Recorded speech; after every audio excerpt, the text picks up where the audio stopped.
Sio, saya Ale, dan ini Bicara Saham. Kali ini kita akan mempelajari kondisi fundamental dari emiten yang bergerak dalam bidang usaha pengolahan logam dan mineral. Emiten ini sedang hangat dibicarakan karena terkena suspensi dan karena harganya yang bergerak liar. Ceritanya, pada tanggal 14 September, emiten ini terkena suspensi. Pada tanggal 15, suspensinya dibuka. Dan pada tanggal 16, terkena suspensi lagi. Dan dalam minggu ini, di mana emiten tersebut terkena suspensi, harganya melonjak dari 224 ke 302. Atau naik 38% dengan waktu perdagangan efektif hanya 2 hari. Jika kita perhatikan dengan lebih saksama, dengan lebih baik, maka dalam 3 bulan terakhir, harga saham emiten ini sudah melesat dari Rp94 ke Rp302, atau naik lebih dari 200%. Pertanyaannya, dengan meloncatnya harga itu, apakah ditopang dengan fundamental yang baik? Yuk.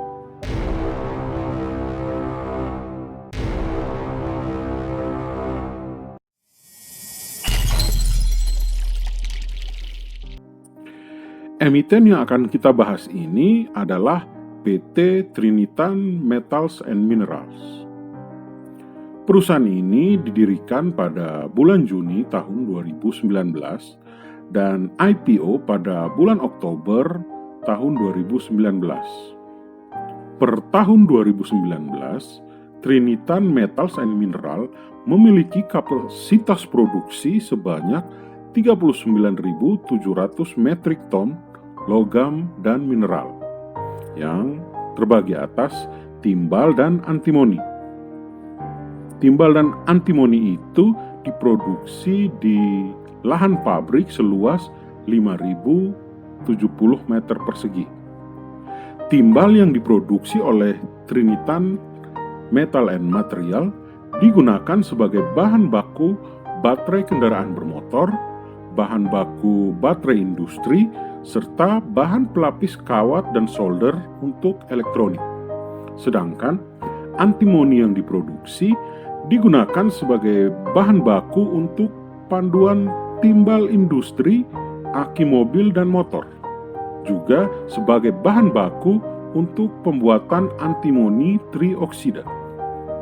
Hasil produksi timbal dan antimoni ini disalurkan oleh perusahaan ke pasar lokal dan selain itu juga diekspor ke pasar internasional. Dan pasar untuk hasil produksi dari perusahaan ini antara lain Jepang, India, China, Malaysia, Thailand, Vietnam, dan Fiji Island. Pasar domestik atau pasar lokal menyumbang 63,5% atau sebesar 287 miliar dari hasil penjualan Trinitan Metals and Material pada tahun 2019. Dan dari pasar domestik atau hasil dari pasar lokal itu 82,2%-nya atau sebesar 236 miliar dijual kepada pihak yang berelasi atau bisa disebut Trinitan Group. Mari kita lihat jumlah aset yang dimiliki oleh perusahaan ini. Dari data yang berhasil dikumpulkan, aset dari Trinitan Metals and Material sebesar 777 miliar per laporan keuangan Maret 2020. Berkurang sebesar 65 miliar jika dibandingkan dengan jumlah aset pada tahun 2019. Yang mana pada Desember 2019 asetnya tercatat sebesar 842 miliar. Penurunan ini disebabkan oleh penurunan liabilitas sebesar 57,8 miliar dan penurunan ekuitas sebesar 7,5 miliar. Liabilitas terbesar yang dimiliki oleh Trinitan Metals and Materials adalah utang bank jangka pendek sebesar 299 miliar dan utang jangka pendek ke pihak ketiga sebesar 246 miliar. Untuk utang bank, 80% dari utang tersebut adalah utang kepada Bank BNI atau sebesar 241 miliar. Lalu untuk utang ke pihak ketiga, 72%-nya atau sebesar 178 miliar adalah utang kepada Hakua Trading Company Limited. Hakua sendiri adalah perusahaan distributor logam dan mineral yang berkedudukan di Osaka, Jepang. Dan pada akhirnya, utang ini menjadi cerita sendiri bagi emiten ini. Pada tanggal 7 Januari tahun 2020, Trinitan Metals and Material menerima surat teguran dari Hakua mengenai utangnya yang sudah jatuh tempo. Pada 6 Februari, Trinitan Metal and Material diundang oleh Hakua untuk bermusyawarah terkait utang yang sudah jatuh tempo tersebut. Dan musyawarah itu dilaksanakan pada tanggal 10 Februari dan disepakati bahwa Trinitan Metal and Material akan memberi tanggal atau jadwal pelunasan paling lambat 13 Februari. Dan pada tanggal 13 Februari, Trinitan Metal and Material kembali menjanjikan akan memberi jadwal pembayaran paling lambat tanggal 3 Maret 2020. Tapi sampai dengan tanggal yang disepakati, Trinitan Metal and Material tidak mampu memberikan jadwal pembayaran yang pasti kepada Hakua sebagai pemberi kredit. Pada tanggal 24 Maret, Trinitan Metal and Material menerima surat teguran dari kuasa hukum Hakua mengenai penolakan atas usulan dari Trinitan Metal and Material untuk memberikan jadwal pembayaran pada 3 April.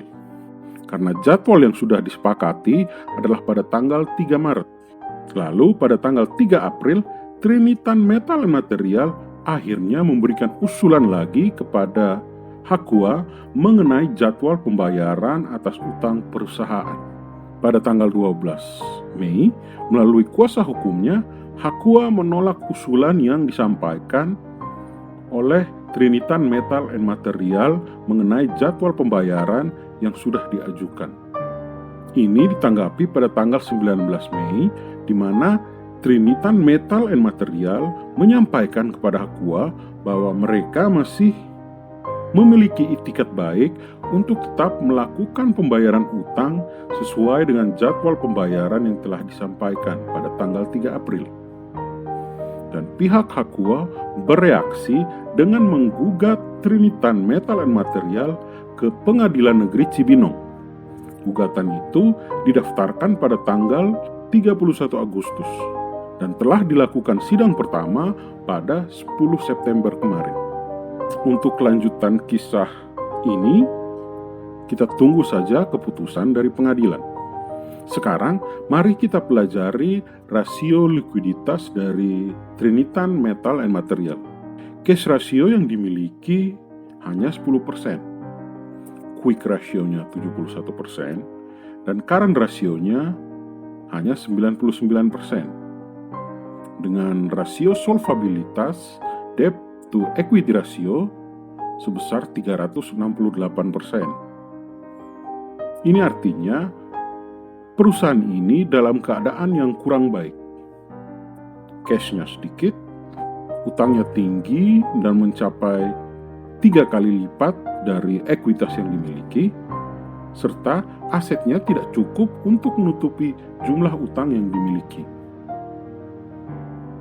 Lalu muncul pertanyaan, apakah perusahaan ini akan bangkrut? Untuk menjawabnya, kita akan menggunakan perhitungan Altman-Ski Score. Altman-Ski Score dipergunakan sebagai alat kontrol terhadap status keuangan suatu perusahaan yang sedang mengalami kesulitan keuangan. Atau dengan kata lain, Altman Z-score dipergunakan sebagai alat untuk memprediksi kebangkrutan dari suatu perusahaan. Hasil perhitungan Altman Z-score, Trinitan Metals and Materials memiliki potensi kebangkrutan yang sangat besar.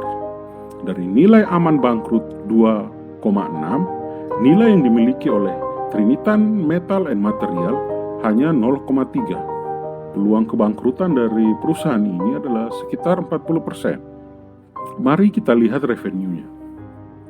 Revenue dari Trinitan Metal and Material pada tahun 2019 adalah 452 miliar.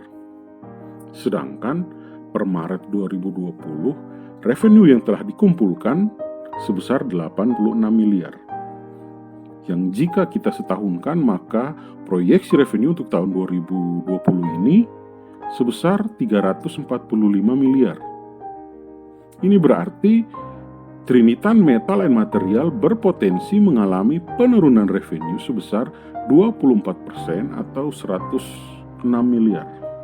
Berbicara mengenai laba dari Trinitan Metal and Material, pada kuartal pertama tahun 2020 ini, perusahaan mengalami rugi bersih sebesar 6 miliar. Dengan demikian, proyeksi kerugian bersih pada tahun 2020 adalah sebesar 25 miliar. Sejak sahamnya dilepas ke publik atau IPO, Trinitan Metal and Material belum pernah mencatatkan keuntungan. Padahal sebelum IPO, dari laporan prospektus yang ada, perusahaan selalu bisa untung, selalu bisa laba, dan pernah mendapatkan laba sebesar 27 miliar. Ada apa ini? Apakah laporan keuangan sebelum IPO di make up agar terlihat cantik bagi para investor? Entahlah. Untuk valuasi dari Trinitan Metal and Material di akhir kuartal pertama tahun 2020, nilai bukunya adalah sebesar Rp125 per lembar saham dengan jumlah ekuitas 166 miliar. Sedangkan harga perusahaan atau harga Trinitan Metal and Material di pasar saham adalah Rp79 per lembar saham. Rasio price to book value atau PBV-nya sebesar 0,6. Dan dengan rugi bersih per saham sebesar Rp19, maka nilai price to earning ratio atau PER adalah minus 4 kali. Besaran rugi itu menghasilkan rasio profitabilitas net profit margin atau NPM minus 7%, dan rasio bisnis return on asset minus 3%, dan return on equity minus 15%. Kesimpulan. Pertama, Trinitan Metal and Material adalah salah satu perusahaan dari Trinitan Group yang telah menjadi perusahaan terbuka. Selain Trinitan Metal and Material, dari Trinitan Group ada juga Nipres atau NIPS, suatu perusahaan pembuat aki merek NS yang sudah melantai di bursa. Dan pada saat ini perdagangan saham dari Nipres ini sedang disuspend. Laporan keuangan dari NIPS untuk tahun 2018 belum ada sampai saat ini. Dan perusahaan ini, Nipres, terancam delisting pada tahun 2021. Lalu ada lagi perusahaan JSKY, suatu perusahaan pembuat solar panel yang sudah melantai di bursa. Dan emiten ini juga beberapa waktu yang lalu sahamnya disuspend oleh BEI karena pergerakan harganya yang begitu liar. Kedua, aset dari Trinitan Metal and Material mengalami penurunan sebesar 65 miliar hanya dalam waktu 3 bulan. Memang yang berkurang adalah liabilitasnya. Tetapi jika kita cermati dengan baik, liabilitas yang berkurang adalah utang usaha kepada pihak yang berelasi, alias utang usaha dalam grup itu sendiri. Sedangkan utang kepada bank dan utang kepada pihak ketiga tidak berubah banyak. Yang ketiga, proyeksi revenue Trinitan and Material dan Minerals untuk tahun ini menurun 24%. Ini bukan penurunan revenue pertama yang terjadi, karena pada tahun 2019, Trinitan Metal and Material juga mengalami penurunan revenue sebesar 23% jika dibanding dengan tahun 2018. Keempat, rugi perusahaan diproyeksikan sebesar 25 miliar untuk tahun 2020. Dan seperti revenue yang 2 tahun berturut-turut mengalami penurunan, kerugian pun terjadi selama 2 tahun berturut-turut, di mana pada tahun 2019, Trinitan Metal and Material mengalami rugi bersih sebesar 27 miliar. Kelima, utang perusahaan ini sangat besar, 3 kali lipat jika dibanding dengan ekuitas yang dimiliki oleh perusahaan. Selain itu, kas perusahaan juga tidak cukup untuk menutup utang-utang yang harus segera dibayarkan. Dan hal ini menimbulkan masalah hukum dengan para pemberi hutang atau pemberi kredit. Dan salah satu pemberi hutang itu sudah membawa perusahaan ke ranah hukum. Tetapi yang menjadi suatu keanehan, di saat perusahaan merugi dan sedang diburu oleh penagih hutang, perusahaan malah mendirikan anak usaha yang baru bernama PT Hydrotech Metal Indonesia. Aneh? Tentu saja, di saat uang yang ada harus dihemat dan harus dipakai untuk menutup hutang serta menjaga modal kerja agar tidak pailit atau tidak bangkrut, malah digunakan oleh perusahaan untuk membuka perusahaan yang baru, melakukan ekspansi. Jadi, saya menarik kesimpulan kalau good corporate governance dari perusahaan ini patut dipertanyakan. Di lain pihak, semua perusahaan terbuka yang berada di bawah Trinitan Group pernah atau sedang disuspensi.